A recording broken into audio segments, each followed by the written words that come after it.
está con nosotros Rafael Moro Aguilar, que antes de que nada es compañero de la agrupación. Es compañero antiguo desde hace mucho tiempo, aunque durante una época ha estado un tanto distanciado de nosotros, pero ahora ha vuelto y desde hace algún tiempo volvemos a contar con él. Es especialista en Derecho del Espacio y es de lo que nos viene a hablar. Si recordáis, tuvimos un primer intento de tener esta conferencia y no resultó como tal porque se quedó convertida en lo que era cómo se organizó y cómo se gestionaba la agencia europea.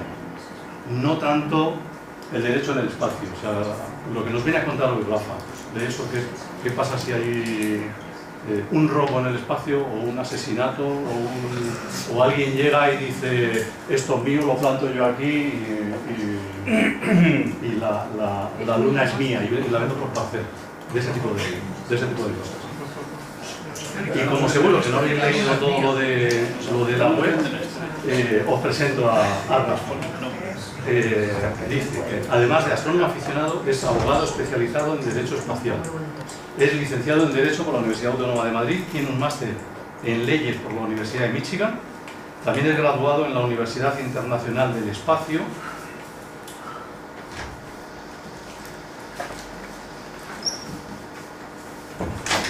Y aquí falta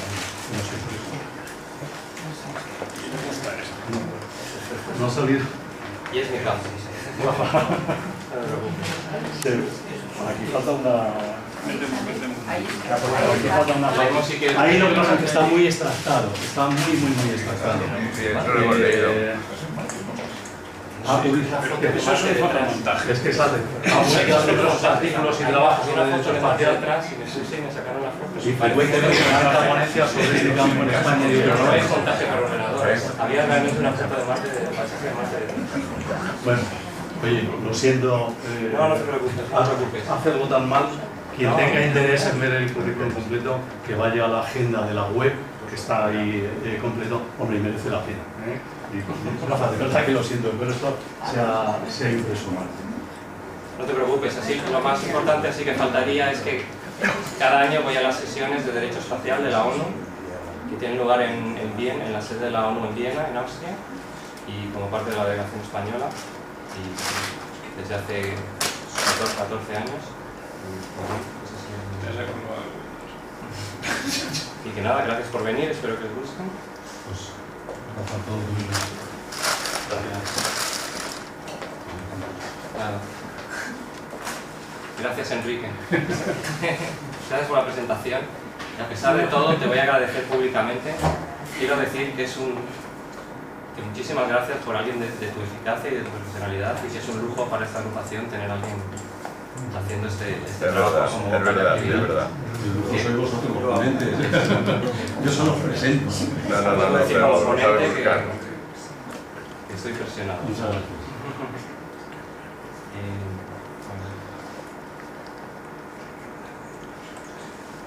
El derecho del espacio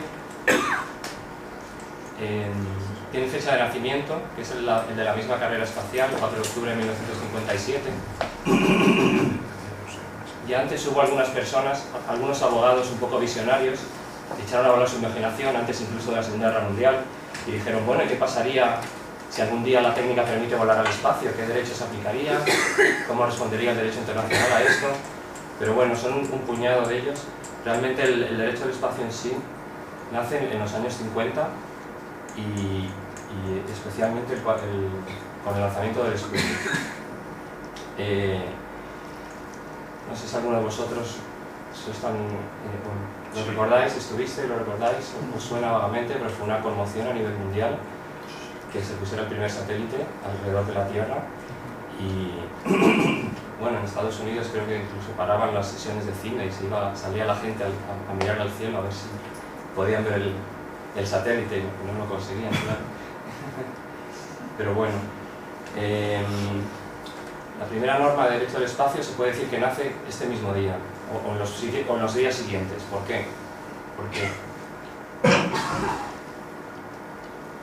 porque ningún Estado del mundo protestó ante el sobrevuelo de su territorio nacional por el satélite soviético Sputnik, ni tampoco por los satélites siguientes, tanto soviéticos como estadounidenses.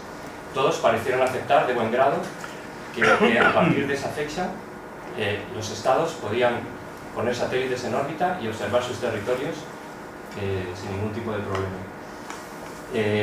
Nace así la norma internacional de que el espacio exterior es de libre acceso y de libre navegación por parte de todos los estados. Esto, para el que sepa un poco más de derecho, esto se llama costumbre internacional, cuando una norma no se impone por ley o por tratado, sino que nace por la conducta simultánea de toda la comunidad internacional o de una parte importante de la comunidad internacional, se dice que ha nacido una costumbre internacional. En este caso nació la costumbre internacional de que el espacio exterior es de libre navegación para todos los estados. Luego ya se legisló por tratado, pero durante unos años fue simplemente norma de costumbre, norma consuetudinaria. Sí. Esta norma sola evidentemente no era suficiente, había mucho más que regular en este nuevo campo, en este nuevo ámbito, y la ONU se interesó inmediatamente por este ámbito, por este nuevo campo de actividades. Es lógico porque es la única organización universal, la única organización que reúne a todos los estados del mundo y la organización encargada de promover la codificación del derecho internacional. Y estaba claro que el derecho que regiera en el espacio iba a ser internacional por su propia naturaleza. Esta es una fotografía de la Asamblea General de la ONU en los años 60, los años en que la ONU empezó a intervenir en este ámbito. La preocupación principal de la ONU, ¿cuál era? Sobre todo evitar una carrera de armamentos en el espacio. Recordad el contexto en que tuvo lugar el comienzo de la era espacial. Era el contexto de la Guerra Fría entre Estados Unidos y la Unión Soviética. Entonces mucha gente en todo el mundo tenía miedo a ver si ahora, con la disculpa esta de poner satélites en el espacio, nos van a empezar a poner armas atómicas en órbita para luego soltarlas cuando les dé la gana encima de quien ellos quieran. Eso hay que evitarlo como sea. Entonces, en aquellos años hubo repetidas resoluciones de la Asamblea General de la ONU instando a todos los estados, básicamente a Estados Unidos y a la Unión Soviética, a que no pusieran armas atómicas ni de destrucción masiva de ningún tipo en órbita terrestre. Era, digamos, la obsesión primera y principal de la ONU al entrar a regular en este ámbito. Todo ello culminó con una resolución en 1963 de la Asamblea General, adoptada por unanimidad, que pedía expresamente, o que decía expresamente, que no se deben poner armas nucleares en órbita terrestre. Pero al mismo tiempo se empezó a ver que había otros temas interesantes o importantes para regular. ¿Qué pasaba, por ejemplo, si hubiera un accidente, si cayera un satélite soviético o estadounidense en otro país cualquiera y causara daños? ¿Cómo se regularía? ¿Había una responsabilidad? ¿Cómo se regularía eso? O bueno, no necesariamente temas negativos, también temas muy positivos, como los beneficios inmensos que prometía la apertura del espacio exterior a la humanidad. La ONU, interesada en el desarrollo sostenible y en el desarrollo de todos los países, pues estaba muy interesada en formar parte de eso también, y en promover la cooperación internacional en materia espacial entre todos los países. O sea que por ahí van por todos esos aspectos van los tiros de las resoluciones de la Asamblea General en esa época. En 1959 la ONU creó un órgano especializado que se llama COPUOS, por las siglas en inglés del Comité para el Uso Pacífico del Espacio Exterior. Es un órgano subsidiario de la Asamblea General de la ONU. Tiene una subcomisión de asuntos jurídicos que comenzó a trabajar en 1962, ya por tanto ya algo más de 50 años. A las sesiones de esa subcomisión son a las que asisto yo todos los años, desde hace unos años. Tiene 77 países miembros, España es miembro desde el año 80, y casi todas las organizaciones del sector espacial participan también como observadoras en esta comisión, y ha tenido un gran éxito en su labor esta comisión, porque el derecho se desarrolló allí de forma muy rápida, al compás del progreso de la carrera espacial y del progreso tecnológico. Y como el progreso tecnológico en los 60 y de la carrera espacial fue rapidísimo, pues el derecho se desarrolló de forma muy rápida también. Fue una serie de tratados y de resoluciones de la Asamblea General. Aquí es donde se reúne COPUOS ahora. Esta es la sede de la ONU en Viena. Esta es una foto tomada durante las sesiones. Me escapé a un rincón y saqué la foto mientras no me veían. Y bueno, gracias a COPUOS, gracias a la ONU, existen varios tratados de la ONU en materia de espacio. El principal es el Tratado del Espacio, que entró en vigor en el año 1967, que se negoció en COPUOS básicamente entre Estados Unidos y la Unión Soviética, en plena Guerra Fría. Podéis pensar que estos dos estados eran archienemigos y que debían ser muy difíciles las negociaciones. Lo cierto es que los dos tenían ya una voluntad muy clara de cómo querían que se regulara el espacio y la carrera espacial. Los dos tenían intereses recíprocos y intereses mutuos, y de hecho las negociaciones del Tratado del Espacio fueron muy rápidas y algunos otros países intervinieron también, hicieron enmiendas o aportaron algún artículo, pero básicamente se negoció entre Estados Unidos y la Unión Soviética con el consenso, eso sí, de todos los otros estados. Las normas eran tan obvias, eran tan claras, que todos los estados del mundo estaban en ese momento de acuerdo en aprobar ese tipo de normas. España es parte del tratado desde el año 68, está publicado en el BOE, es decir, que todo lo que estamos hablando aquí no es principios abstractos que obliguen solo moralmente. Esto es derecho aplicable en todos los países, también en España. Este tratado proporciona el marco regulatorio básico para todas las actividades de todos los países del mundo en el espacio. Es una especie de constitución del espacio y sus principios y normas se pueden resumir en lo que yo llamo los 10 mandamientos del derecho internacional del espacio.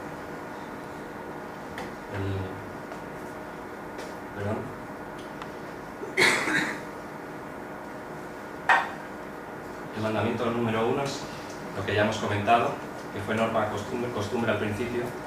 Aquí ya se convierte en norma de tratado, mucha más clara. Libertad de acceso para todos los países del mundo al espacio y a los cuerpos celestes. Cualquier estado del mundo puede explorar y utilizar el espacio y los cuerpos celestes. Cualquiera puede lanzar satélites, mandar astronautas al espacio, explorar la Luna o Marte, etc. Hay libre acceso sin discriminación de ningún tipo a todas las partes del espacio y de los cuerpos celestes. Y el tratado dice que el espacio incumbe a toda la humanidad. Esto sí es un poco un principio moral. Dice el tratado ordena que el espacio se explore y se utilice en beneficio de toda la humanidad. Bueno, algunos usos del espacio puedes pensar que son en beneficio más bien de un solo estado o incluso de una sola empresa. Pero bueno, a grandes rasgos se puede decir que el espacio se está explorando y utilizando en beneficio de toda la humanidad. La exploración se hace desde luego en beneficio de toda la humanidad. Todo lo que se aprende sobre el espacio es para todos, y la utilización, pues muchas de las aplicaciones del espacio benefician también a toda la humanidad. Pues podéis pensar en todo, desde la observación de la Tierra, la meteorología, el GPS, las telecomunicaciones, tantas actividades, aplicaciones del espacio que benefician a toda la humanidad, no solo a algún país en concreto o a alguna tres. Mandamiento número 2 es que el espacio y los cuerpos celestes no pueden ser objeto de apropiación ni por los estados ni por los particulares. Ningún estado puede reclamar soberanía sobre ninguna parte del espacio de un cuerpo celeste, y ningún particular puede reclamar la propiedad sobre ninguna parte del espacio o de un cuerpo celeste. Son res communis, un latinajo que quiere decir que el espacio y los cuerpos celestes son propiedad común, que están en toda la humanidad. Hablaremos más sobre este principio en concreto, que es tan importante, hablaremos más en la segunda parte de la charla. ¿Qué ley se aplica en el espacio? Bueno, pues el derecho internacional en su conjunto se aplica en el espacio. Las actividades espaciales deben respetar siempre el derecho internacional, en particular la Carta de Naciones Unidas, dice el Tratado del Espacio. Por ejemplo, prohibiendo la guerra y la agresión entre los estados. Eso rige también el espacio exterior. Y otros textos del derecho internacional también se aplican en el espacio, por ejemplo, la Declaración Universal de los Derechos Humanos, es decir, que tú no puedes montar un Guantánamo en el espacio alegando que ahí no hay ley ni hay derecho. Sí que lo hay, rige el derecho internacional y rige la Declaración de los Derechos Humanos. El espacio se debe utilizar solamente con fines pacíficos. El tratado prohíbe expresamente emplazar en el espacio armas atómicas y de destrucción masiva en general. Ahora bien, el término fines pacíficos está sujeto a interpretación y ello hace que en la práctica se permitan actividades defensivas. Es decir, las actividades que fueran ofensivas o agresivas sí estarían claramente prohibidas, pero las defensivas o de seguridad, esas sí están permitidas o toleradas. Por ejemplo, los satélites espías. Hay muchos autores que dicen que los satélites espías, de hecho, son buenos, ayudan a mantener la paz, porque ayudan a promover la transparencia entre los estados rivales, entre los estados antagonistas. Esto lo dejo a la opinión de cada uno, pero lo cierto es que el derecho internacional, si no los permite expresamente, sí por lo menos los tolera. Lo que sí dice el tratado, que la Luna y los cuerpos celestes y los demás cuerpos celestes están desmilitarizados. Eso quiere decir que no se permite ninguna actividad militar ni en la Luna ni en ningún otro cuerpo celeste.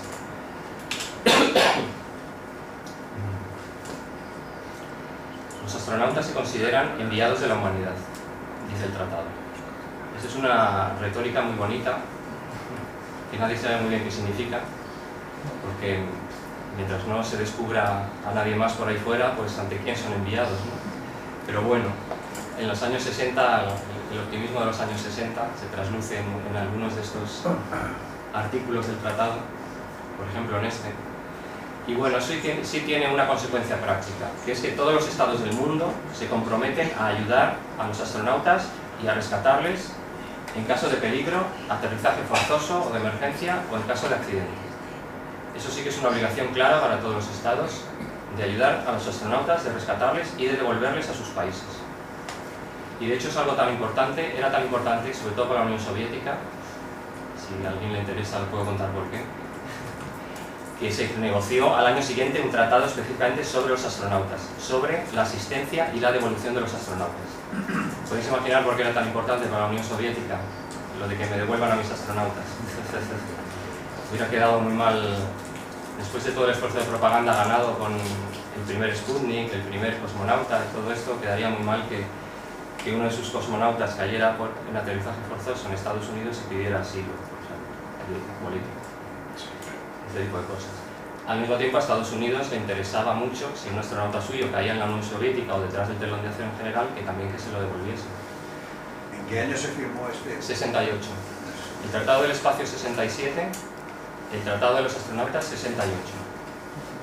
Y esta obligación de devolver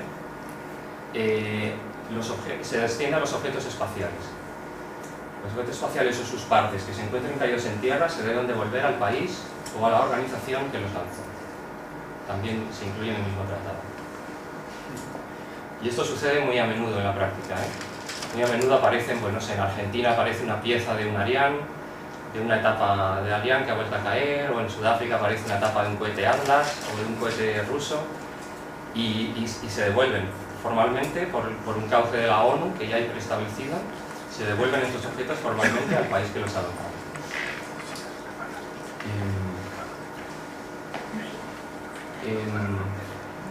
Este es muy importante, aunque suena así muy complejo, resulta que es fundamental, porque este principio abre la puerta a la empresa privada en el espacio, a la actividad de la empresa privada en el espacio. Ahora estamos hablando de obligaciones sobre todo para los estados.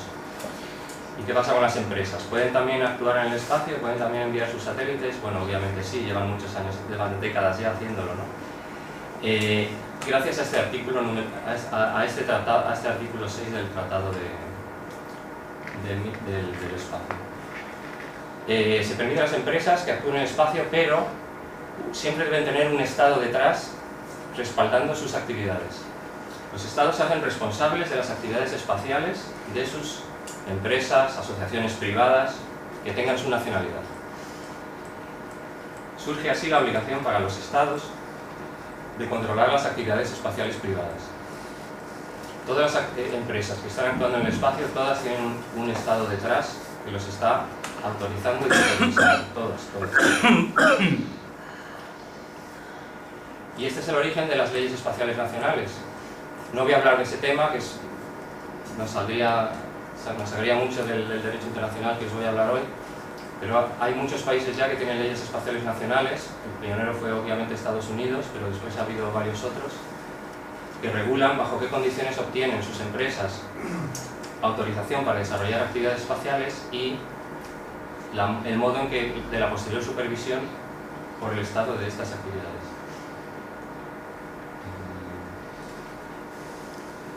¿Va quedando todo claro? Si tenéis cualquier duda o comentario. Va muy bien la cosa. Yo tengo un comentario. Sí, dime, Alberto. Este tipo de vigilancia que hacen los estados influiría, por ejemplo, en que una empresa particular se empeñe en enviar un vehículo a Marte y contamine el planeta por no Sí, por no seguir los protocolos de descontaminación biológica y todo eso. Sí. Si la empresa fuera americana, por ejemplo, tendría detrás al gobierno de Estados Unidos vigilando y posiblemente prohibiendo que hiciera eso. Sí. O sea que aunque a veces vemos en internet ideas muy locas que está pensando alguna empresa, lo cierto es que luego de la teoría a la realidad habría mucho trecho. Y que tendrían que pasar por el aro de la vigilancia del estado correspondiente. A mí lo de la pregunta de Alberto, que es muy interesante, Sí. surgió hace tiempo la idea de, esto vino de los americanos, de un planeta, en concreto Marte, mandarle una colección de bacterias para cambiar su atmósfera. ¿El derecho internacional prohibiría eso o lo avalaría? Sí, ahora sí voy a hablar de este tema. Sí, está prohibido. Para intentar coger otro planeta que es estéril en este momento. Pero habría que llegar a un consenso, ¿no? De que todos los estados o la mayoría quieren terraformar, ¿no? Porque Llenar velos de Tú lo que termófilos dices para es hacerlo que habitable. las Naciones Unidas tendría que dar permiso a ese proyecto. Creo no que sí, el porque Senado americano. afectaría a un cuerpo celeste que pertenecen a toda la humanidad. Creo que sí, creo que no se podría en ningún caso. Yo recuerdo, al leer tu pregunta, recuerdo hace poco Rusia envió a Phobos, a la luna Phobos, esta sonda que llevaba entre otros una serie de bacterias y de microorganismos, algunos de ellos procedentes de la taiga siberiana. Es decir, los microorganismos de la Tierra que mejor podían adaptarse a Marte, esos se enviaban en la sonda esta. Y la NASA estaba muy preocupada de, oiga, a ver si va a haber un accidente aquí, va a caer esta sonda en Marte y esto va contra el derecho internacional. Al final la sonda, como sabéis, falló en órbita terrestre y no hubo ningún problema, pero la NASA estaba muy preocupada por ese tema. Sí. Exacto. ¿Dónde habrá caído? Se ha caído en la Tierra, da igual. Bueno, mirad, el principio número 7 es que los estados de lanzamiento son responsables internacionalmente por los daños que causen sus objetos espaciales a terceras personas o terceros estados. Si los daños se producen en tierra o en una aeronave en vuelo, la responsabilidad es absoluta. Esto en derecho quiere decir que hay que compensar por los daños siempre, en cualquier caso, todos los daños, absolutamente todos, no importa lo multimillonarios que sean, habrá que compensarlos todos, porque la víctima que estaba tranquilamente aquí en la Tierra y que le ha caído el satélite o lo que sea encima no tenía ninguna culpa de nada. Si se producen daños en el espacio, la filosofía es distinta. Ahí ya se entiende que son daños entre dos estados que han lanzado satélites. Y entonces la responsabilidad es solo por culpa, solo si hay negligencia, ¿vale? Si hay varios estados de lanzamiento, la responsabilidad es solidaria, o mancomunada o solidaria, los dos a la vez. Y el único caso hasta la fecha de que se haya pagado una responsabilidad por daños, conforme al derecho internacional, al derecho del espacio, es este caso. ¿Alguno lo conocéis? Es el caso favorito de todos los abogados espaciales, pero fuera del circuito de derecho no mucha gente lo conoce. Sí. No mucha gente lo conoce. Pero bueno, vosotros que sois expertos seguro que sí. En enero de 1978, un satélite Cosmos de la serie Cosmos soviética, cargado con un reactor nuclear de plutonio a bordo y situado en órbita baja terrestre, cayó descontroladamente en la Tierra y se desintegró y se esparcieron sus restos sobre una superficie muy amplia de Canadá. En pleno invierno ártico se tuvieron que poner los canadienses a buscar cada pedacito que era altamente radiactivo y muy peligroso antes de que la primavera se deshelara todo y la gente empezara a encontrarlos y a morirse quizá por culpa de de este accidente. Entonces Canadá invocó el derecho del Tratado del Espacio y otro convenio que hay también sobre responsabilidad por daños y pidió reparaciones a la Unión Soviética. ¿Tienes una pregunta con esto? Sí. Bueno, hace unos años me parece que también hubo dos satélites que no está nada claro cómo se pegaron y que las malas lenguas cuentan que los chinos dispararon por casualidad cuando pasaba otro. Sí, hubo un caso de colisión en 2009 y luego el de los chinos que tú dices yo creo que es otro. Los chinos destruyeron uno de sus propios satélites con un misil. Bueno, si destruyes tu propio satélite obviamente no eres responsable ante ti mismo. El otro caso sí, en teoría podría dar lugar a responsabilidad, pero no hubo ninguna demanda ni hubo ninguna compensación por daños. Un satélite soviético inactivo, que ya era inactivo, y un satélite de la constelación Iridio, que chocaron en 2009. Y podrías pensar, bueno, pues la culpa obviamente es del satélite soviético, este inactivo, que va por ahí dando tumbos y amenazando, pero no está tan claro de quién es la culpa, porque el satélite Iridium recibió repetidas advertencias de que se acercaba el satélite soviético este inactivo, que como no está inactivo no tenía posibilidad de maniobra, el satélite Iridium sí tenía posibilidad de maniobra, y aún así los directivos de Iridium se la jugaron y dijeron, bueno, pues como es muy caro gastar combustible y mover nuestro satélite, vamos con suerte, el encuentro es solo cercano y nos libramos. Pues no se libraron, se les estalló el satélite Iridium, pero no hubo ninguna demanda ni hubo ninguna compensación. El único caso que ha habido en la historia de compensación por daños es este. La Unión Soviética, aunque se negó al principio a toda responsabilidad y dijo que los daños medioambientales, eso no están cubiertos en los tratados, solo daños directos por impacto, bla bla bla, al final, bajo la mesa, acabó pagando una compensación a Canadá por el esfuerzo de haber tenido que recoger todos esos pedazos radioactivos. ¿Tienes otra pregunta? Sí. El Skylab, cuando cayó a tierra, acabó cayendo en el desierto de Australia y les metieron una multa por tirar basura en el desierto. Efectivamente. Y otra cosa, en el Apolo 13... Ahora os lo comento eso. En el Apolo 13, la parte que al final abandonaron para poder llegar a tierra, llevaba un generador termoiónico con plutonio y lo tiraron en una fosa en Nueva Zelanda. Cayó en el fondo del mar. Lo tiraron en Nueva Zelanda en una fosa muy gorda que había por ahí, se las arreglaron para calcular en la caída ahí y tuvieron toda la bronca ecologista del mundo. Es cierto, sí. Es cierto los dos. Lo de la multa y lo del Apolo 13. Lo de la multa, el Skylab no causó daños a nadie, no impactó contra nadie ni causó ningún daño. Una vaca. Pero Una vaca. Una vaca, pero yo creo que eso fue otro satélite. ¿Tú creo que fue el Skylab? Yo creo que fue el Skylab. Sí. El horno, uno de los hornos que llevaba para el Sí. se sabía que no se iba a desintegrar. Ah, sí. Bueno, lo de la vaca no lo sabía.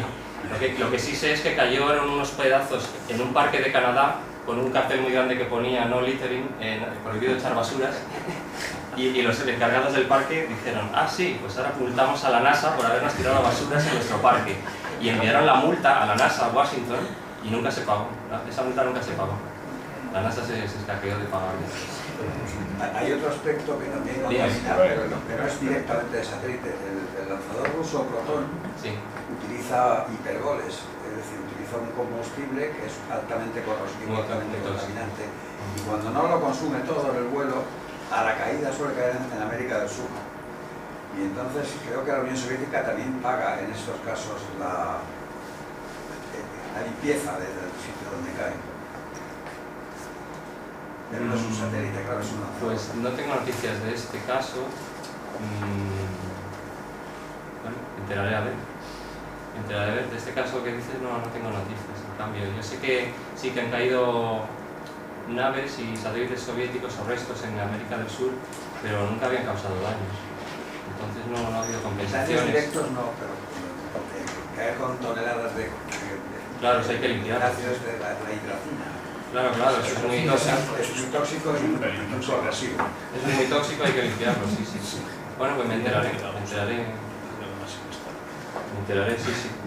En fin, que sepáis, si alguna vez veis que se cae un satélite y causa daños, que tenéis derecho a una compensación. La parte buena es que tenéis derecho a una compensación absoluta de todos los daños y muy rápida. La parte mala es que tenéis que depender de que el gobierno español presente la correspondiente demanda, porque esto se hace solo entre estados. Entonces, bueno, pero bueno, derecho a compensar si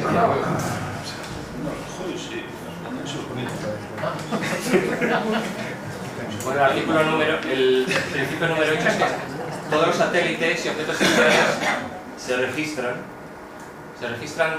doblemente, en un registro único a nivel mundial que lleva la ONU y en un registro nacional que lleva cada estado que los lanza. Por ejemplo, España tiene su registro nacional de objetos espaciales que lleva el Ministerio de Asuntos Exteriores, se creó por un Real Decreto de 1995 y tenemos como una docena de satélites inscritos a fecha de hoy. Y se trata de proporcionar indicaciones generales que permitan identificar al objeto espacial, por ejemplo, a efectos de una posible responsabilidad. Estas vienen especificadas en los tratados. Hay un tratado también específico sobre el registro, porque se considera que es algo muy importante y que a efectos de transparencia internacional. Una cosa, cuando registras un satélite o una nave espacial en tu registro, cuando lo inscribes, ese estado retiene el control y la jurisdicción sobre el objeto espacial. Incluso después de que los objetos hayan dejado de funcionar. Y también el Estado mantiene la propiedad sobre los objetos, incluso los inactivos. Ya veremos que eso tiene importancia a efectos de los objetos dejados en la Luna, por ejemplo. Dejados por los americanos y los soviéticos en la Luna. Pero bueno, volviendo a sobre todo a los satélites activos, la jurisdicción a bordo determina aspectos como qué ley se va a aplicar en una nave espacial. Si es tripulada, eso tiene, sobre todo si es tripulada, es bastante importante. ¿Qué tribunales serían competentes? Si hay en el aspecto civil, aspecto penal. Mientras que el control significa que el poder último de decidir sobre el objeto espacial pertenece al estado de registro. Tiene la autoridad última para decidir si ese objeto espacial debe seguir volando, si se debe desorbitar, etc. Por último, existe un deber de cooperación y de no interferencia mutua entre los estados a la hora de explorar y de utilizar el espacio. Hay un deber de los estados, de todos los estados, de informar a la ONU acerca de sus actividades espaciales. Los estados no pueden estorbar el libre uso del espacio por parte de otros estados. Si se está planeando un experimento que se piensa que puede estorbar a otros estados, hay un deber de iniciar consultas con los estados afectados. Y por último, pero no menos importante, hay un deber de preservar el medio ambiente, tanto en el espacio como en la Tierra. Este artículo, cuando se incluyó como artículo en el Tratado del 1967, se pensaba más bien en la obligación de no contaminar radiológicamente o biológicamente, no se pensaba tanto en el tema de la basura espacial.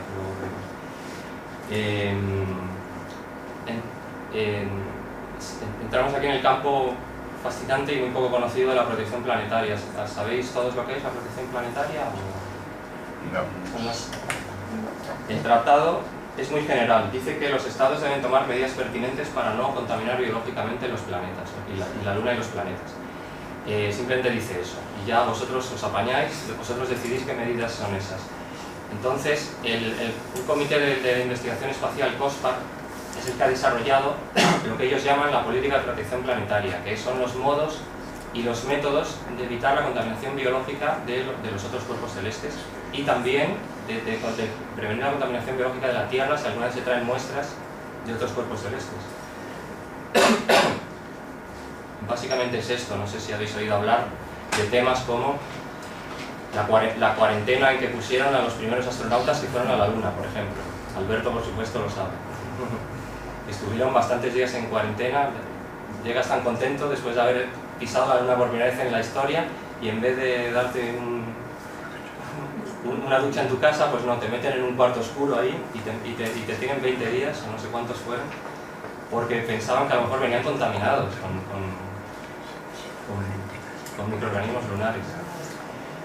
A la inversa, se trata de no contaminar Marte sobre todo. La Luna ya se ha visto que es estéril, se piensa que es, pero Marte sí hay probabilidades de que o haya vida indígena o de que admitiría algunos microbios terrestres en determinados lugares de Marte. Entonces se trata de en lo posible no contaminar Marte, y de ahí que habéis oído hablar de que las dos naves Viking se esterilizaron completamente. ¿Sabéis eso, por ejemplo? Sí. Y es para eso, para cumplir la política de protección planetaria, para no contaminar Marte.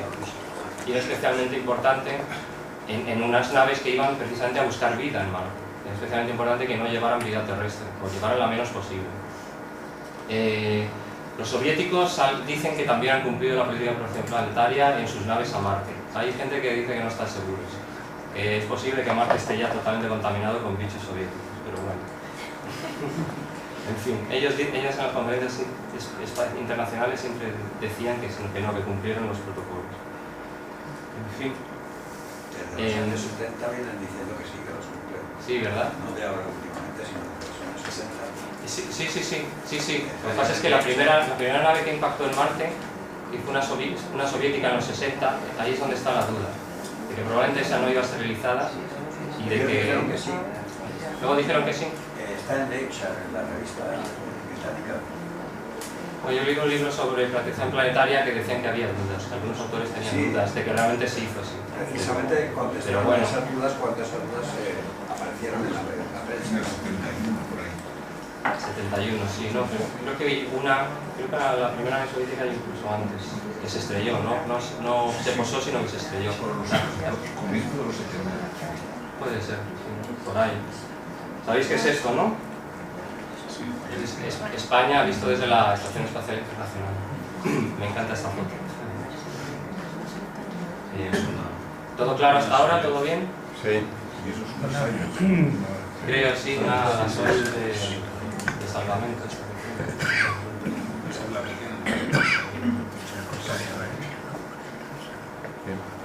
Bueno, aparte de los tratados de la ONU que contienen estos 10 grandes principios que os acabo de explicar, hay otras normas. No me voy a extender mucho sobre ellas.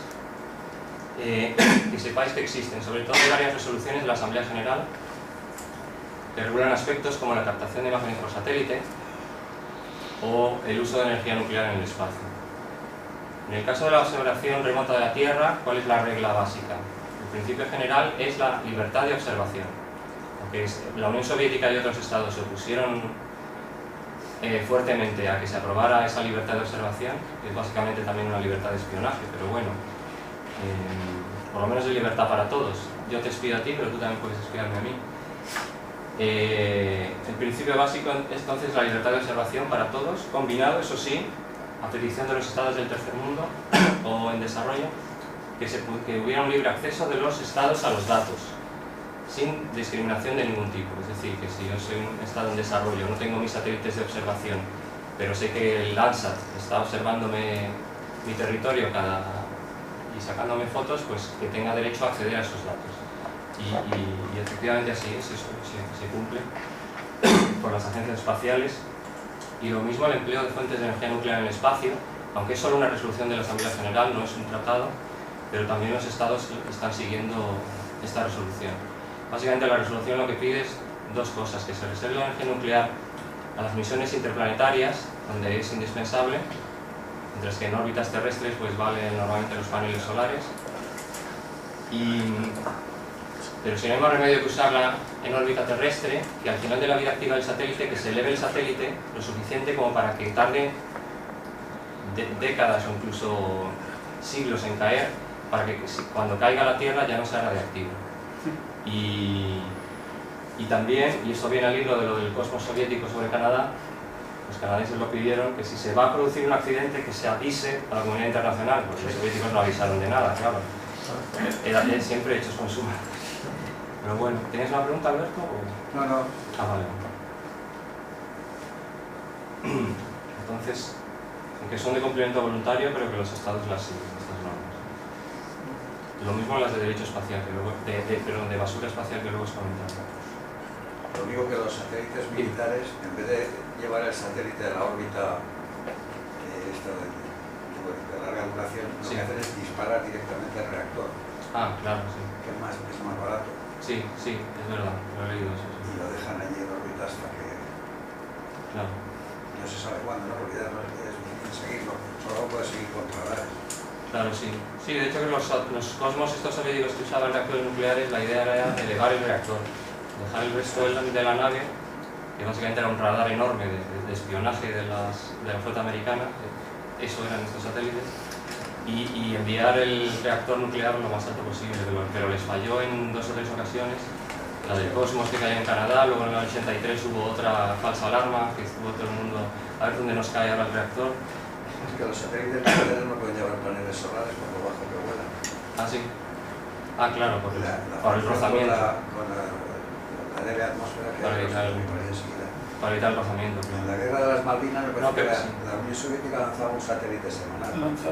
Lanzaron varios en la guerra de las Malvinas. Sí, esa era la época, los años finales de los 70 y mediados de los 80. Fue finalmente ante tantas protestas de todo el mundo de dejar de enviar estos satélites.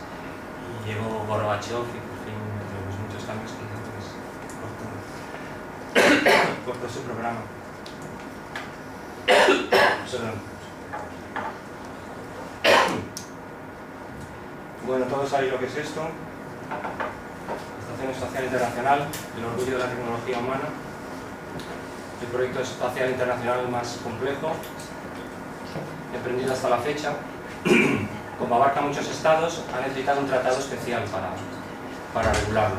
Voy a contar muy brevemente de qué va.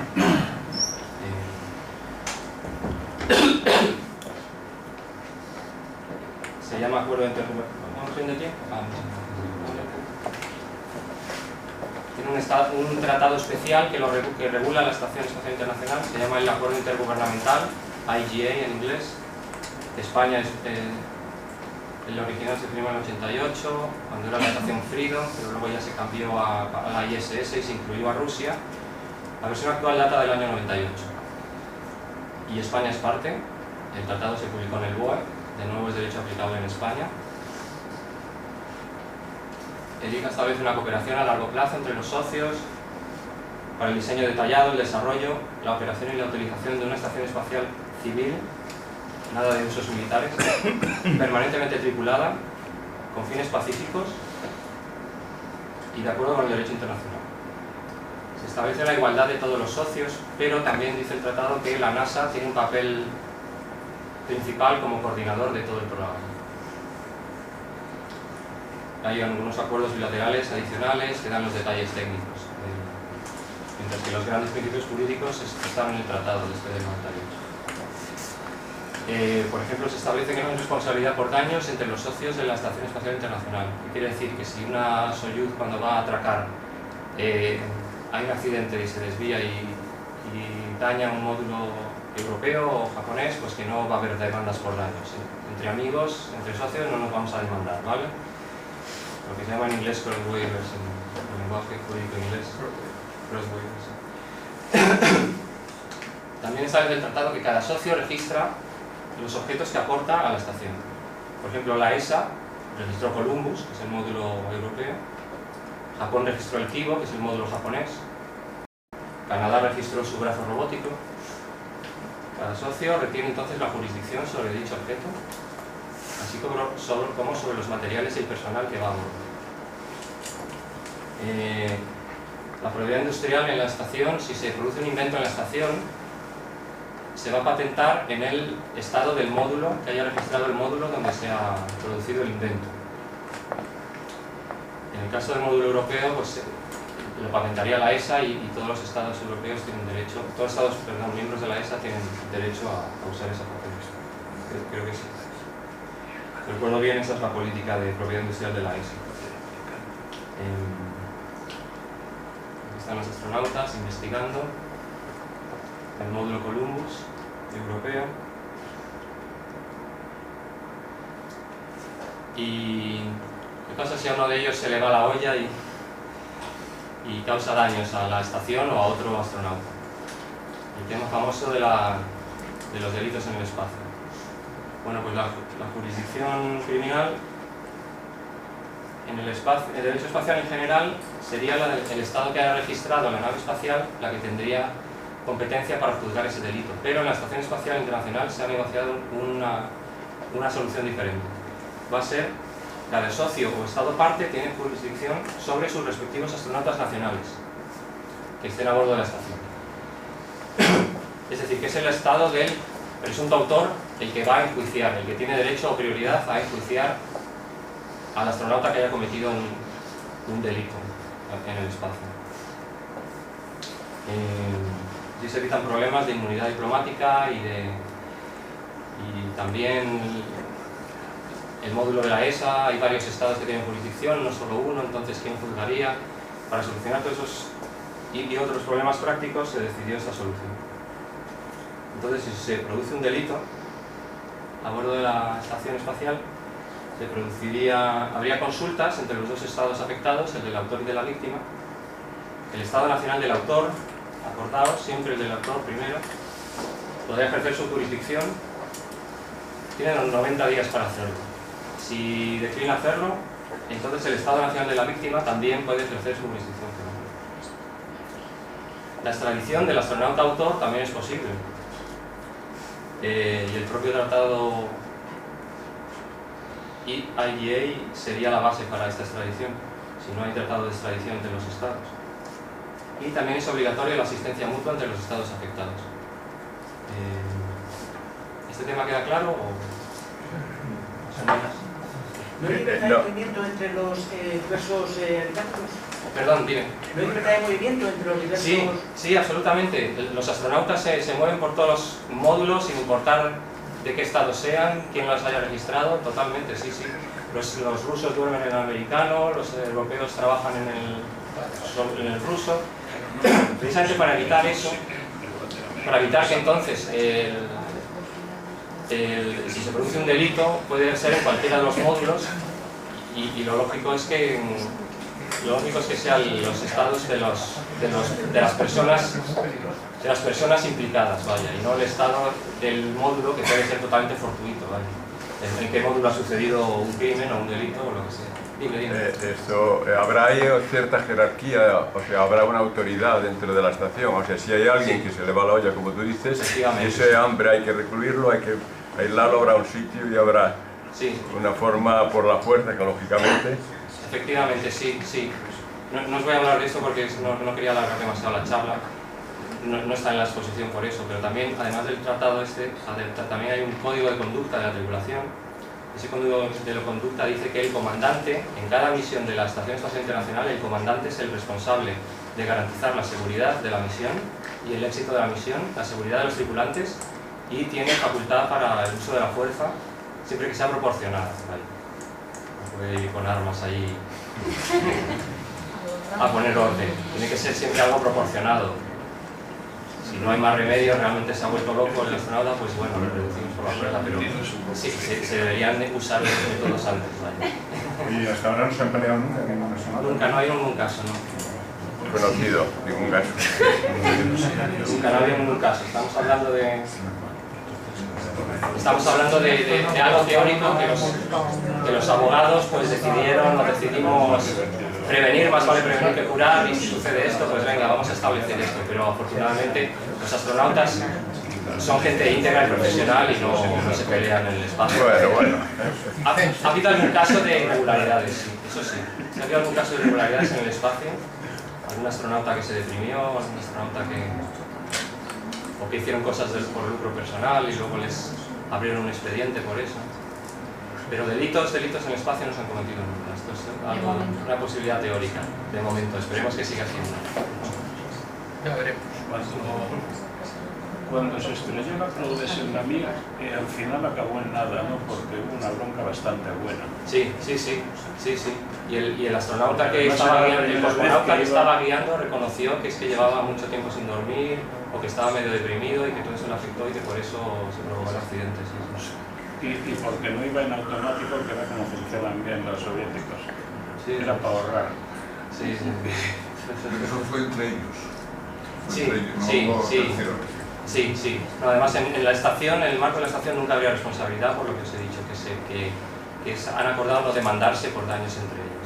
Somos amigos, somos socios, no nos vamos a demandar en caso de daños. Ellos, quiero decir, eran una cosa rusa totalmente. Sí, porque el módulo era Progress y se estrelló contra el módulo ruso. Sí, también, ¿verdad? la Mir Fue era la rusa. Mir. Lo que pasa es que tenía sí. astronautas de pago, que eran americanos. ¿Cómo? Que la Mir, cuando se estrelló ¿cómo se llama? La Progress de remantenimiento, tenía Foley y no sé si a otro americano de pago. Ah, sí. Sí. Pues mira, justo ahora os iba a hablar de eso. Pero esto fue astronauta que se estrelló, que al atracar Sí, eso chocó fue en los 90. por descuido. Fue en los 90. Y se lo querían quitar del sueldo. Y hubo despresurización. Y querían quitarlo Tuvieron que hablar un trozo porque si no se quedaba... Sí, a ver, una cosa es que no haya responsabilidad de Estado a Estado y otra cosa es que la Agencia Espacial Rusa le abra un buen expediente al cosmonauta que hizo, que seguramente lo hizo. Una cosa interna lo que... Claro, sí, totalmente rusa, sí. No hubo ninguna consecuencia internacional de ningún tipo. En fin, hablando de pasajeros de pago, ¿alguien sabe quién es este tío sonriente de aquí?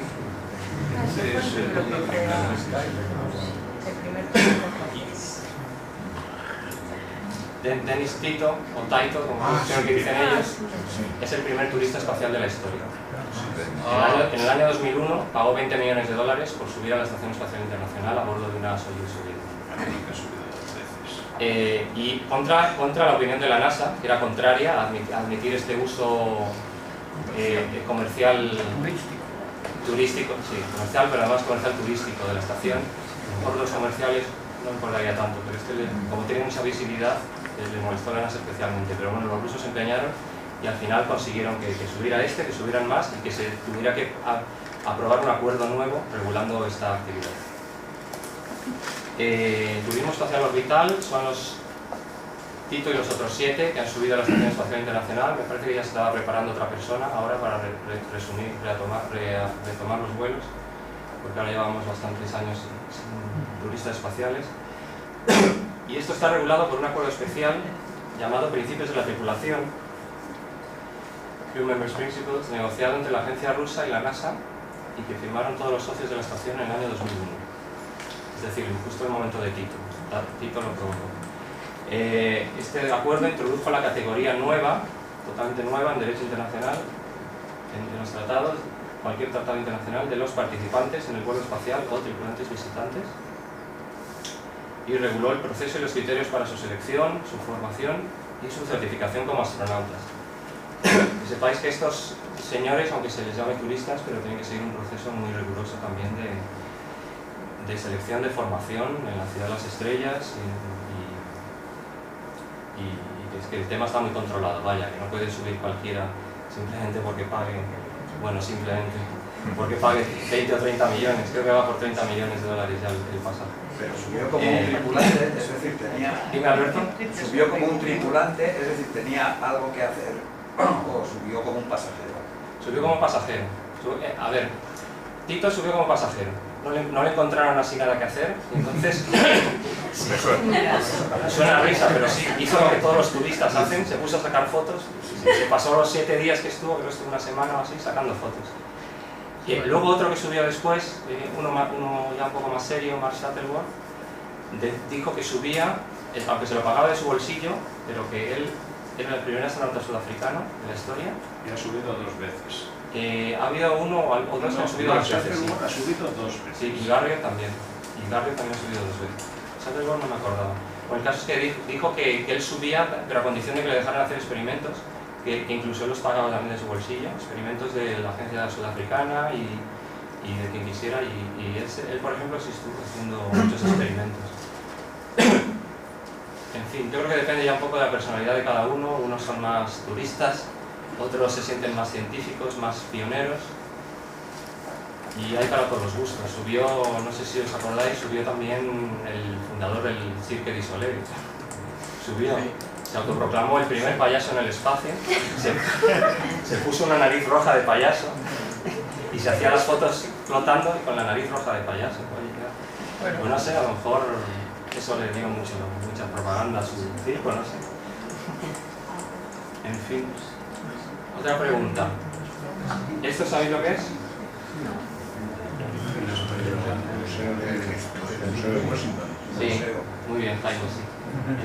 En el Museo Nacional del Aire y el Espacio de Washington tienen expuesto a Spaceship One, que es el primer vehículo, nave espacial o vehículo espacial, aeroespacial privado de la historia.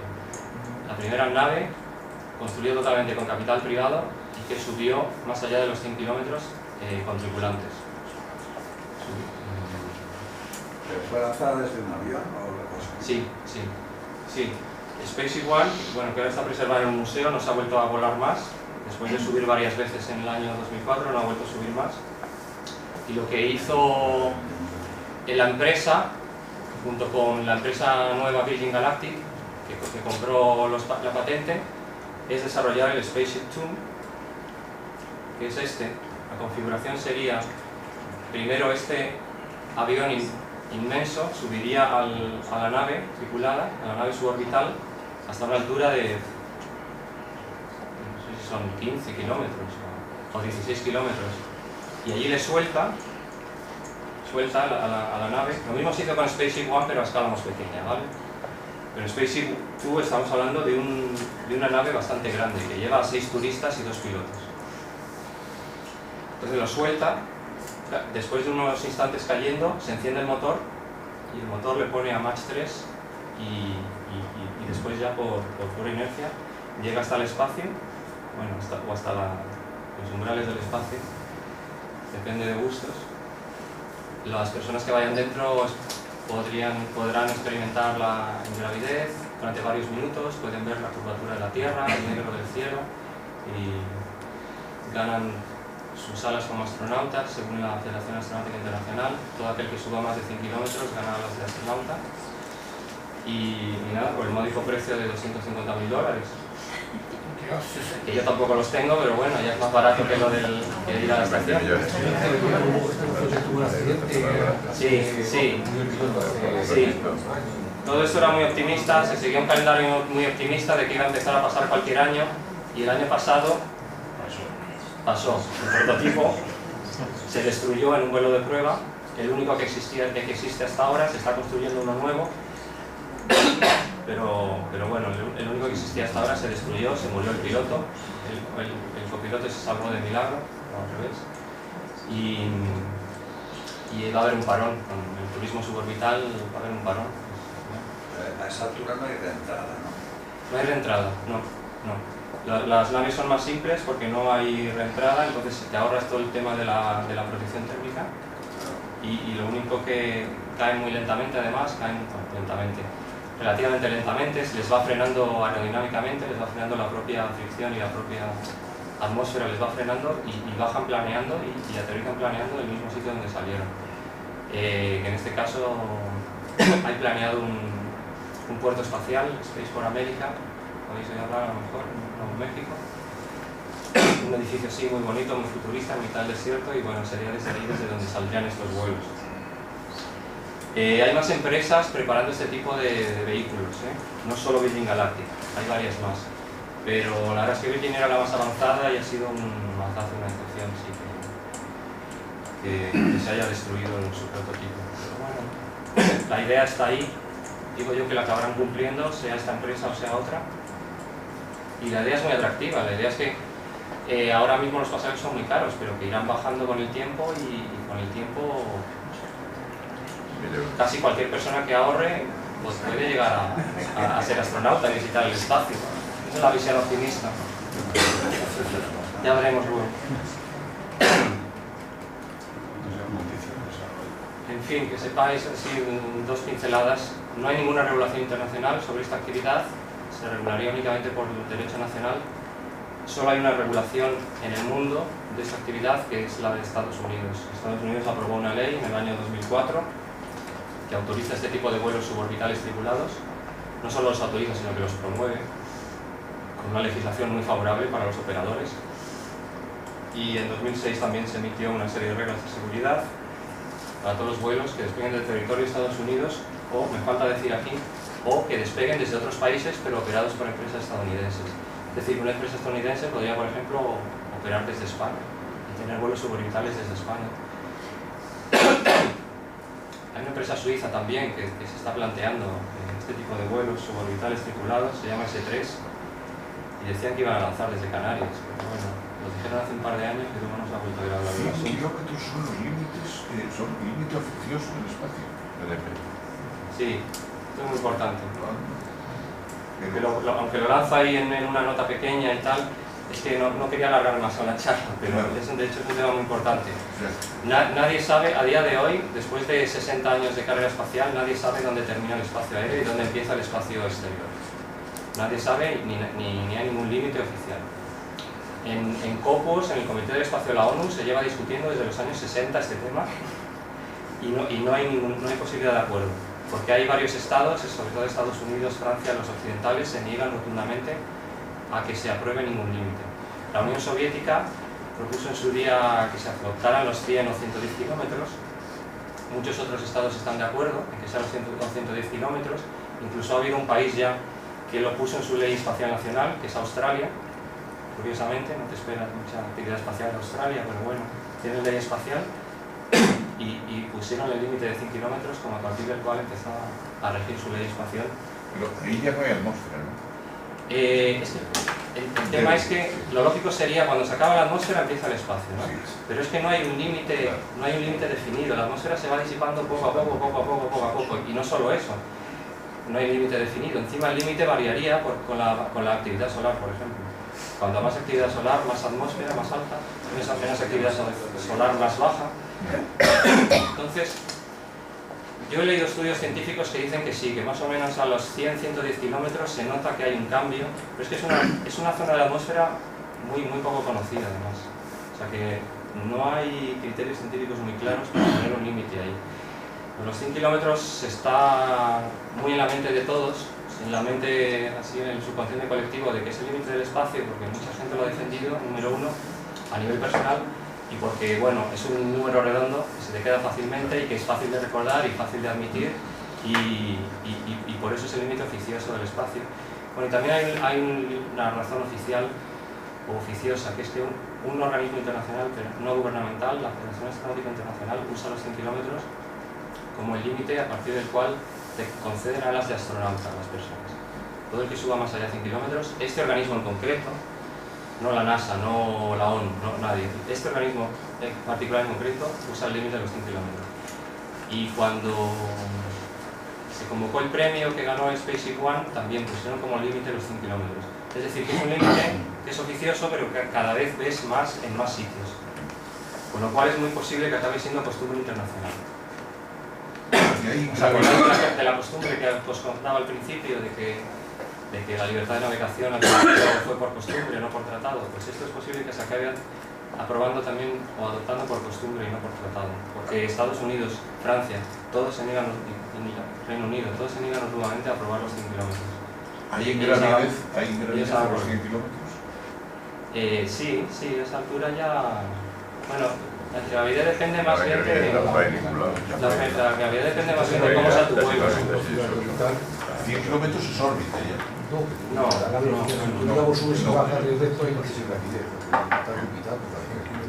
Puede ser el perigeo de algunos satélites, pero como órbita es muy baja. La fricción, si no tienes un motor que te suba continuamente, la fricción a los 100 kilómetros se bajaría inmediatamente. No, si admitiéramos como límite del espacio donde empiezan a orbitar los satélites, tendría que ser mucho más alto. Tendría que ser 200 o 250 por lo menos. Pero los Estados Unidos se opondrían porque entonces los primeros vuelos suborbitales suyos ya no serían astronáuticos. Efectivamente, es una de las razones por las que Estados Unidos quiere que todo siga un poco ambiguo y que sí. No queremos los 100 kilómetros, pero tampoco lo rechazamos claramente. Porque nuestros primeros astronautas, Alan Shepard y el otro no me acuerdo. John Glenn. No, hubo otro suborbital. Grissom. Sí, hubo dos suborbitales y luego ya al año siguiente Glenn fue el primero orbital. Pero Shepard y Grissom fueron suborbitales. ¿Debemos considerarles astronautas entonces? Claro, es que de suyo, el primer americano si de espacio... fuera los 250, entonces no serían astronautas. Hay dudas si el primer astronauta americano fue Shepard o fue Glenn. Claro. Primero, Gagarin es seguro que... Gagarin es seguro porque completó una Gagarin órbita. no llegó a dar una vuelta. Se quedó a poco de dar una vuelta. Salió de un punto y cayó, pero detrás. Sí, pero no llegó a dar la vuelta completa. No llegó a dar la... Es una cosa curiosa, pero no llegó a dar la vuelta completa. Subió, dio la vuelta completa a la Tierra y cayó un pelín por detrás. Sí, dio la vuelta completa a la Tierra. Eso fue antes. Bueno, no le cayó Venga. ¿Queréis oír un poco los desechos espaciales? El tema de la basura espacial es un tema muy preocupante y sin embargo sobre el que casi no hay regulación. Porque los estados también siempre se oponen. En COPU siempre la hay. Los tratados del espacio no dicen nada de la basura espacial porque en los años 60 eso no era ningún problema. El espacio es grandísimo, podemos tirar ahí todo lo que queramos, no hay problema. Fue en los 80, a partir de los años 80, cuando ya se empezó a concienciar la gente de que, oye, que esto empieza a ser un problema. Pero no hay consenso para adoptar una norma en la ONU, una norma vinculante, un tratado, entonces lo único que se ha conseguido es que COPUOS adoptó unas líneas directrices, que son como unas recomendaciones a los estados, para reducir los desechos espaciales, 2007. Unas recomendaciones básicas para todos los estados de la ONU y que son voluntarias para los estados, pero que han tenido mucho eco y cada vez más todo el mundo las está siguiendo. ¿Vale? Es que son tan básicas que es que si no haces eso ya deberían echarte del club espacial. Es un gráfico de la ESA que te muestra un poco el problema de la basura espacial. No os preocupéis que no está a escala. Es grave pero no tanto, como parece aquí. La basura espacial se concentra sobre todo en las órbitas bajas terrestres y en el anillo de la órbita geoestacionaria, ¿veis? Que es una órbita tan importante para muchos usos del espacio. Para las telecomunicaciones, para la meteorología, para algunas cosas científicas también, astrofísicas. Entonces, se lleva usando desde los años 60 y ahí se ha acumulado bastante basura espacial. Y sobre todo la órbita geoestacionaria es un problema porque es una órbita vital para la humanidad. Es un recurso limitado, solo hay un número determinado de posiciones a partir de las cuales, como las llenes todas con basura, pues estamos listos. Y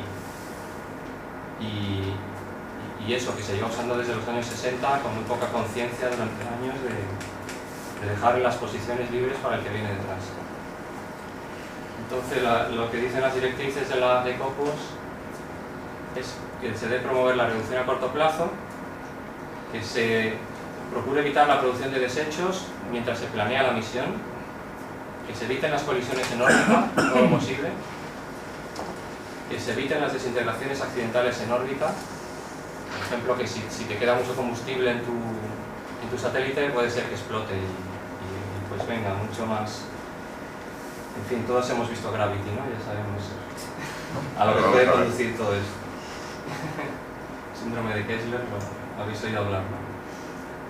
Llega un momento en que se produce un efecto cascada, que ya se reproducen los desechos por sí solos. Aunque no lanzáramos nada más al espacio, se quedarían impracticables muchas órbitas de la Tierra. Y también evitar explosiones deliberadas en órbita. Es decir, señores chinos, por favor, no vuelvan a destruir ningún satélite propio. Señores de Estados Unidos, tampoco ustedes. Señores rusos, tampoco. Sí, en 2007 lo hicieron los chinos con un misil. Y en 2008, en respuesta, los americanos con otro misil, otros mismos. Mientras que la reducción a largo plazo implica que se deben, al final de la vida activa del satélite, cohete, objeto, que se deben retirar. Se deben retirar de las órbitas terrestres bajas y de la geoestacionaria, para que las puedan ocupar otros satélites y naves operativas. Es decir, que si tú tienes tu satélite de telecomunicaciones en la órbita geoestacionaria, vida útil 10-15 años, pues la reduces a 14 años y el último combustible que te queda es para sacar ese satélite de la órbita geoestacionaria y enviarlo a una órbita más alta donde no moleste. Eso es, por cierto, tiene un nombre muy gracioso, se llama la órbita cementerio, donde envían estos satélites, donde envían estos satélites usados, pero para que no molesten, les envían para que no molesten la geoestacionaria, les envían a una órbita cementerio. Y bueno, cuesta Dios ayuda a convencer a las empresas privadas, donde el tiempo es dinero y el combustible es dinero, que reserven un poquito de combustible para que lleven a cabo esta última maniobra. Pero bueno, parece ser que en algunos países ya es legislación obligatoria, como en Estados Unidos, y en otros se está siguiendo cada vez más también, aunque sea voluntariamente. ¿Esto sabéis lo que es? ¿Sabéis lo que es esto? Sí, muy bueno. Ese es el Telstar 1, el primer satélite de telecomunicación geoestacionario y telecomunicaciones de la historia, en el 63. Llegó justo a tiempo para retransmitir las Olimpiadas de Tokio al año siguiente. No nos damos cuenta de lo importantes que son los satélites hasta que nos ponemos a pensar en estas cosas. No podríamos ver las Olimpiadas al otro lado del mundo si no fuera por los satélites. Y esto es una maqueta de una antena de radioestación profundo de la NASA. De 70 metros. Exacto, sí. Entonces, para introducir el tema de las telecomunicaciones, muy rápidamente. Las telecomunicaciones también es un tema que hay que regular, muy relacionado con el espacio, aunque también las telecomunicaciones terrestres necesitan una regulación y reciben una regulación. Porque el espectro radioeléctrico es un recurso natural limitado. Y también las posiciones en la órbita geoestacionaria, como os acabo de comentar, son un recurso natural limitado. Entonces alguien tiene que cuidar de que esto se use eficientemente y adecuadamente. Y este algo es la Unión Internacional de Telecomunicaciones, que es otro organismo de la ONU, un organismo especializado en las telecomunicaciones. Y todos los estados del mundo son miembros de la Unión y se reúnen cada cierto tiempo y deciden a qué servicios se atribuyen las frecuencias. Y la UIT juega un papel esencial en hacer posible todas las actividades espaciales. Si no fuera porque las frecuencias las protege la UIT, el registro de la UIT, pues podría ser un cacao tremendo esto, que hubiera interferencias continuamente entre los satélites, entre los satélites y la Tierra, entre los servicios terrestres. Es muy importante, súper importante para regular todo esto y mantener ordenado todo esto. No podríamos vivir en el mundo globalizado en que vivimos si no fuera por esta regulación. Se atribuye a servicios las radiofrecuencias disponibles y también registran las radiofrecuencias que se asignan a diferentes usuarios. Por ejemplo, si das tal frecuencia a tal emisora de radio, pues eso la UIT lo registra. El objetivo, como os digo, es evitar que haya interferencias entre los sistemas de comunicaciones en todo el mundo. Y bueno, procedimiento de coordinación, si ya es necesario que los estados se pongan de acuerdo. Luego a nivel nacional los estados sí son soberanos para asignar las frecuencias a quien quieran. Por ejemplo, en Estados Unidos se subastan. En España las frecuencias se consideran, el espectro eléctrico es dominio público, sujeto a concesión administrativa. ¿Todo bien hasta ahora? Me quedan unas pocas diapositivas sobre el tema derechos de propiedad en el espacio. Entonces, hasta aquí está todo claro. Paso adelante con el...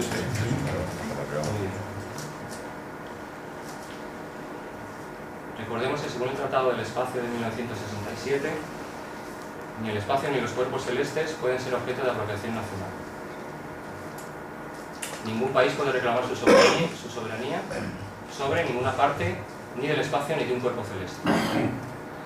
Entonces, la Unión Soviética no reclamó soberanía sobre la Luna en 1959, cuando mandó su primer luna a la Luna y se estrelló contra la Luna, pues no reclamaron nada, simplemente se apuntaron el tanto de ser los primeros. Los Estados Unidos tampoco reclamaron soberanía sobre la Luna a 10 años después, con sus astronautas, y ni los otros cuerpos celestes en donde se ha aterrizado hasta ahora ha habido ninguna reclamación de ningún tipo. El último ha sido el cometa este, donde se ha aterrizado la ESA, ¿no? La sonda Rosetta. Como curiosidad, la órbita geoestacionaria sí que ha sido reivindicada por un grupo de países ecuatoriales. La órbita geoestacionaria es ecuatorial y hay una serie de países ecuatoriales que dicen que los segmentos sobre su territorio nacional son suyos, como Colombia, países como Colombia, Ecuador, Indonesia. Bueno, pues buena suerte con la reclamación. Hasta ahora se ha rechazado totalmente en todos los foros. ¿Les afecta en algo? No les afecta nada. Lo que quieren es que Estados Unidos, por ejemplo, está usando posiciones encima del territorio de Colombia. Entonces Colombia, muy optimista, piensa que podría cobrar cánones a Estados Unidos por usar. Esa es buena suerte, como digo. Pero Rafael, aquí no se excluye la Tierra como cuerpo celeste. ¿No? No se excluye. Tendrían que hacerlo también. Es un cuerpo celeste igual. Sí. Es verdad. Sí. Lo que pasa es que ya está... Aquí ya está todo... Está todo parcelado. Está todo pillado. Sí, hombre, la Tierra está ya todo muy repartido. Lo que quedó sin repartir fue la Antártida, que se aprobó un tratado justo a la vez que empezó la carrera espacial. por el cual se congelaban también las reclamaciones de soberanía sobre la Antártida. Es más, yo leí en un sitio, no sé si será verdad, que los americanos estaban más avanzados en la conquista de la Antártida y los soviéticos más avanzados en la conquista del espacio, aunque estoy hablando de finales de los 50, y que Eisenhower propuso a Khrushchev, bueno, pues por qué no llegamos a un acuerdo, ni para ti ni para mí, tú no reclamas nada en el espacio y yo no reclamo nada en la Antártida. Lo leí en un sitio y no he conseguido encontrar la cita, pero bueno, quizá tiene sentido, ¿no? Porque coinciden temporalmente, en el tiempo coinciden totalmente. ¿Qué pasa entonces con la bandera de Estados Unidos en la Luna? Foto emblemática, creo que es un saldo. Bueno, pues se puso simplemente como acto simbólico y de orgullo nacional, sin que haya ningún intento de apropiación y de soberanía ni de reivindicación de soberanía por parte de Estados Unidos. El Congreso de Estados Unidos aprobó en el año 69 una ley, de hecho, aclarando que nuestros astronautas van a poner la bandera de Estados Unidos, no la de la ONU, no la de nadie más, van a poner la americana, porque sí, porque somos americanos y lo hemos pagado nosotros, con nuestros impuestos. Pero que esto es puramente simbólico, como cuando llega el montañero al Everest y pone su bandera. Aquí no hay absolutamente ningún intento de reivindicación nacional, respetamos el Tratado del Espacio, la luna es de todos. Y me preguntaba, hice una pregunta muy interesante, ¿qué pasa con los lugares de los alunizajes? ¿Hay alguna manera en que se pueda preservar eso, en que se pueda proteger? Y sí que la hay. Hay dos maneras. Bueno, primero la NASA ha emitido un reglamento que pide proteger a los 6 lugares de alunizaje de... ¿Habéis oído hablar del premio Google Lunar X Prize? Google Lunar, sí. Que es que algunas empresas privadas están pensando mandar robotitos al espacio. Y una de ellas planeaba ir justo al lugar del primer alunizaje a sacar fotos. Bueno, pues deben cumplir con el reglamento de la NASA que pide que ni nos acerquéis ni en broma, vamos. Que si queréis participar en este concurso ni se os ocurra acercaros, que todo esto debe ser preservado, es patrimonio de la humanidad y debe preservarse.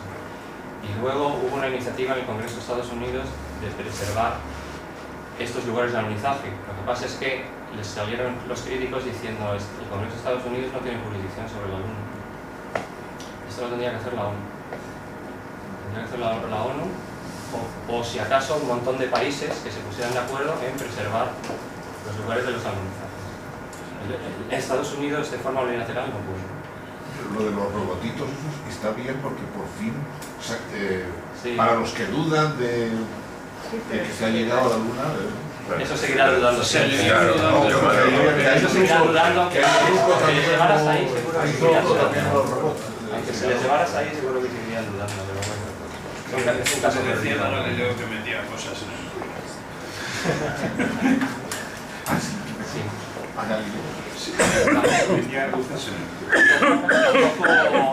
Tampoco ninguna persona puede reclamar un derecho de propiedad sobre ninguna parte de un cuerpo celeste. Y la lógica de esto es que la propiedad es un derecho privado que tiene que respaldarlo siempre un poder público. Y como ningún Estado tiene jurisdicción sobre ni la Luna ni los cuerpos celestes, pues nadie puede apropiarse de ningún pedazo de ningún cuerpo celeste. No hay propiedad privada. Y nadie puede dar lo que no tiene. Nadie puede vendernos terrenos en la Luna o en otros cuerpos celestes porque él no era propietario en primer lugar. O sea, que no compréis por internet. Bueno, esto lo podemos pasar. ¿Y qué sucede con el gran tema pendiente de los recursos naturales? Vale, estamos todos de acuerdo, incluso Estados Unidos, que la Luna es de todos. Pero ellos tienen echado el ojo a que si hay metales valiosos en la Luna, lo pueden explotar. Es que eso no es apropiarnos de la Luna, eso es simplemente una actividad de utilización.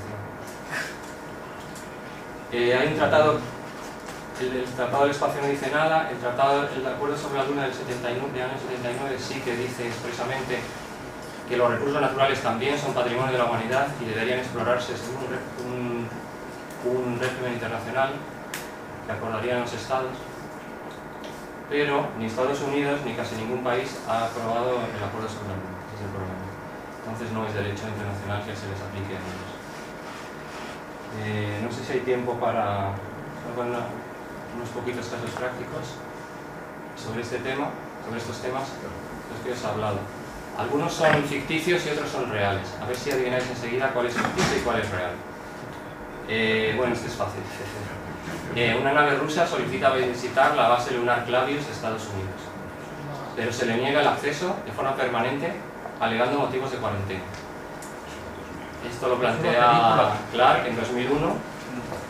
Los americanos han encontrado su monolito y no quieren para nada que vengan los soviéticos a husmear ahí qué es lo que han encontrado. Y dicen, pues no, aquí no puedes aterrizar aquí por motivos de cuarentena. Esto sería contrario al derecho internacional, de hecho. Dice el Tratado del Espacio que todas las instalaciones, equipos, vehículos situados en la Luna y los otros cuerpos celestes serán accesibles a los representantes de otros estados partes en el Tratado del Espacio. Sí, pero al estar en cuarentena tendrían derecho a aislamiento. Pero no, claro, pero es que me parece que el libro dice que de forma permanente. Y eso es lo que no podría. O sea, podrían alegar. Una cuarentena no se puede vivir. Podrían alegar una cuarentena temporal, ¿no? Pero permanente. Eso es una cuarentena. En fin, yo lo veo como contrario al derecho. Supongo que tendrías. Y eso viene desde el derecho marítimo. O sea, que es lo que están aplicando aquí. Sí, esto está reconocido en la Antártida también. Que todos los países antárticos pueden visitar mutuamente las bases. Sí, pero ya hay libertad de visita. Libertad de visita, sí. En fin, una nave tripulada china se posa sobre la luna Europa de Júpiter y reclama soberanía. Estados Unidos, Rusia y otros países protestan, pero China alega: yo no soy parte de los tratados del espacio, así que puedo reclamar mi soberanía sobre Europa, y toda Europa es para mí. Esto lo plantea Clark en la siguiente novela, en 2010, y esto sería totalmente contrario al derecho internacional también. China pasó a ser parte en el Tratado del Espacio más o menos por las fechas en que Clark escribía esta novela, en el año 83. O sea que Clark tenía la excusa de eso, de que China no era, supongo que por eso les eligió. Pero ningún país del mundo, incluso los que no son partes en el Tratado del Espacio, pueden ya reclamar soberanía sobre ningún cuerpo celeste, porque se interpreta que es un principio ya tan arraigado en la comunidad internacional, una costumbre internacional ya totalmente arraigada, que ningún Estado podría ahora ir contra esa costumbre. Incluso si no son partes en el tratado les obliga igualmente. Entonces esto sería también contrario al derecho internacional y no sería posible. Pasamos a otro tema. Una nave no tripulada de la NASA aterriza por primera vez sobre un asteroide. El señor Nimitz, ciudadano de Estados Unidos, demanda a la NASA pidiendo cobrar derechos de aparcamiento por haber posado esta nave en su asteroide, que él registró unos años antes. La NASA responde que, hombre, que según el derecho internacional, pues ni tú ni ninguna otra persona puede apropiarse de un asteroide. ¿Verdadero o falso? Eso puede ser verdadero, sí, Este caso es verdadero. Tuvo lugar en el año 2001. La sonda NEAR de la NASA, NEAR Shoemaker, se posó en el asteroide Eros y el señor Nimitz, que existe realmente, demandó a la NASA pidiendo derechos de aparcamiento, pidiendo que le pagaran derechos de aparcamiento. Sí. Y la NASA alegó que, oiga, ni usted ni nadie es dueño de ningún cuerpo celeste, así que yo no tengo que pagarle a usted nada. Faltaría más. Lo de poner el nombre de una persona a una estrella creo que es una costumbre que se lo regalan, es un regalo. También hay un negocio por internet que hace eso. Eso es legítimo. Es totalmente falso. Totalmente falso. No compréis. Si descubres un asteroide le puedes poner un nombre. Si descubres un asteroide, no es tuyo. o si descubres un cometa, le ponen tu nombre. Si descubres un asteroide, puedes elegir tú el nombre. Pero son los únicos casos en los que puedes nombrar un cuerpo celeste. Que yo sepa. De todas formas, con esto de las empresas de YouTube, tengan una controversia en Estados Unidos, sí. Porque hasta hace unos años pues, siempre se anunciaba el Sky, el Telescope, un parón de no tener una visión de la banda o algo y necesito parar, que las revistas de arruinar la vida. Sí, es verdad, se anunciaba incluso en las revistas astronómicas serias, sí, es un, vamos, y dejó de inmediatamente de algún tipo de artículo y todo diciendo que esto era falso, que estaba un registro. Todo eso es falso totalmente. Bueno, yo lo meto un registro. Dame que os cuente otro caso. ¿Verdadero o falso? Una mujer española anuncia haber registrado el sol a su nombre ante notario. Se declara la dueña del sol. y espera cobrar cánones a todo el mundo por recibir rayos de sol. ¿Verdadero o falso? Verdadero. Verdadero.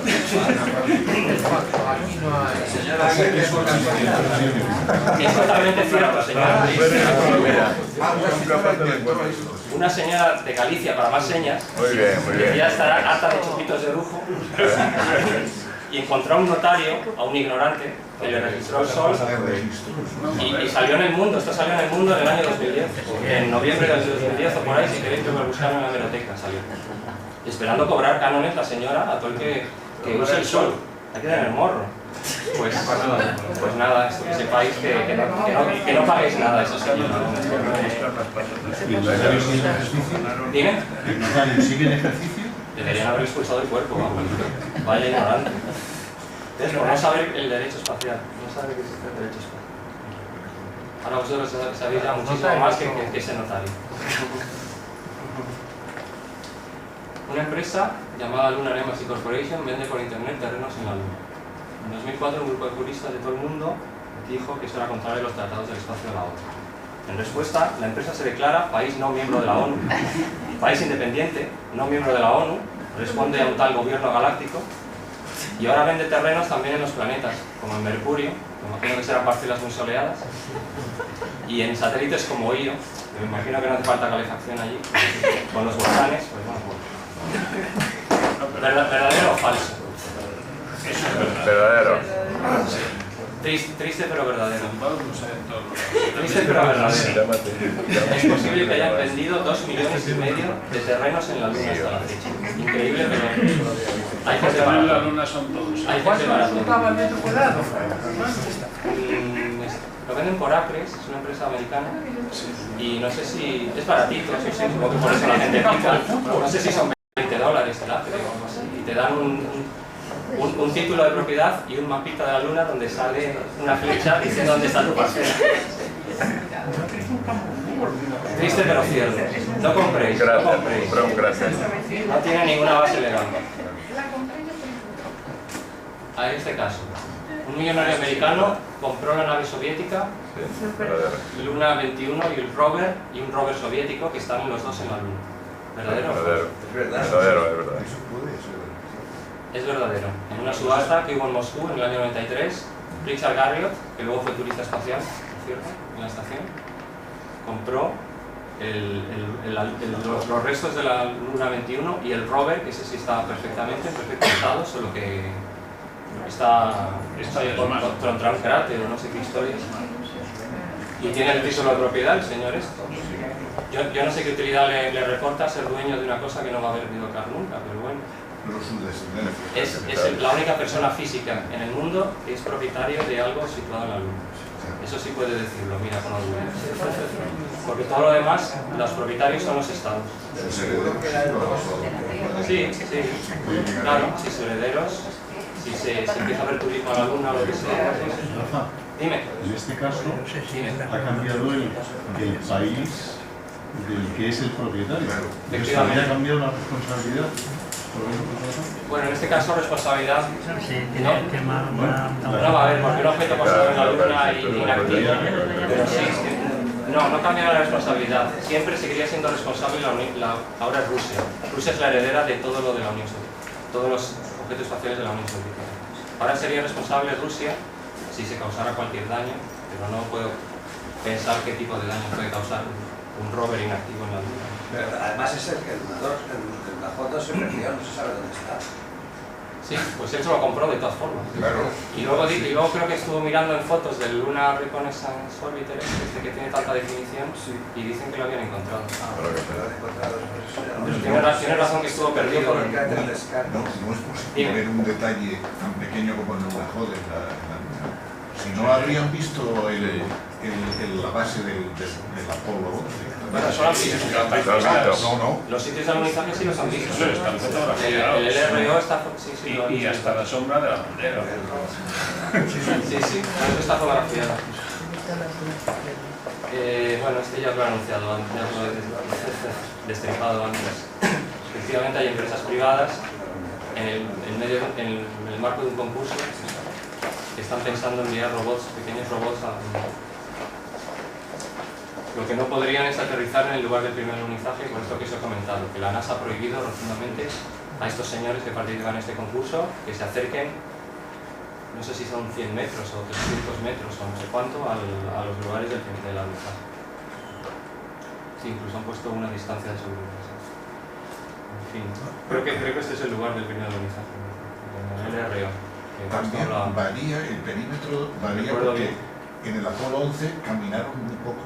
En cambio, hubo en otros que hicieron kilómetros. Efectivamente. Entonces eso en el coche lunar, habría que establecerlo de acuerdo con el recorrido que hicieron los astronautas. Efectivamente, para que no se dañen las huellas, ¿no? Exactamente. que son también patrimonio de la humanidad. Ni las huellas del rover tampoco. Sí.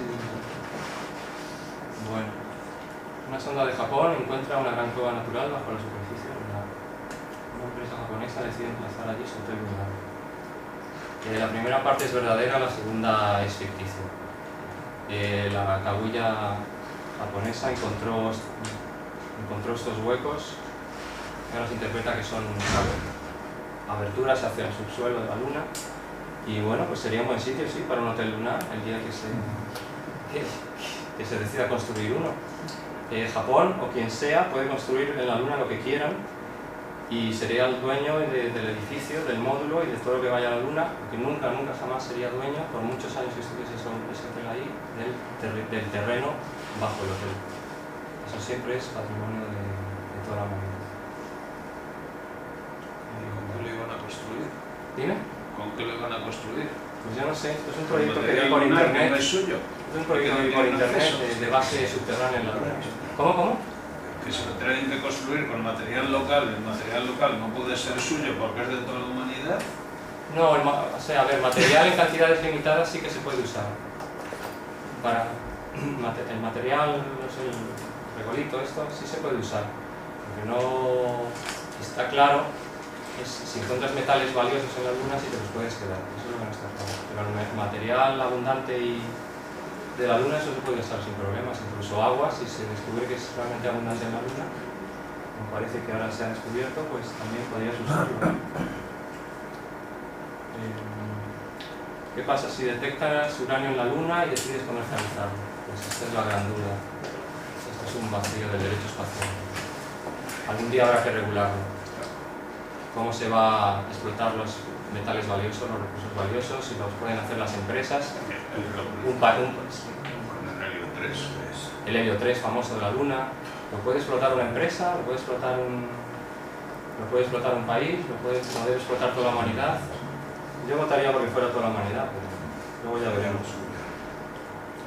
Dos empresas de Estados Unidos, Deep Space Industries y Planetary Resources, se plantean explotar los recursos naturales de los asteroides. Esto también es verdadero, habréis oído hablar a lo mejor. Estas empresas se han constituido y están pensando, pues eso, a largo plazo, atrapar un asteroide y que tenga metales y vender los metales. ¿Puede hacerlo eso una empresa?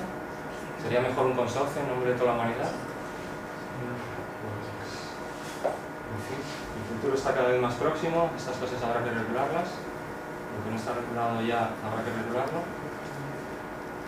Puede haber bases pertenecientes a empresas también en la Luna, en los cuerpos celestes.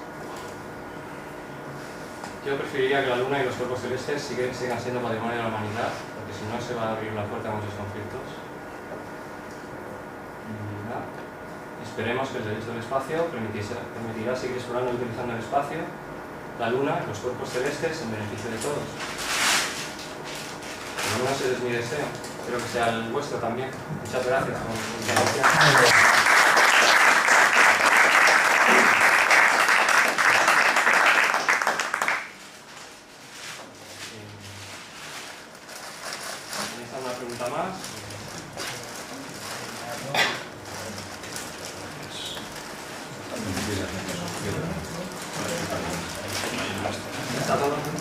Yo creo que se han ido haciendo las preguntas a lo largo de la...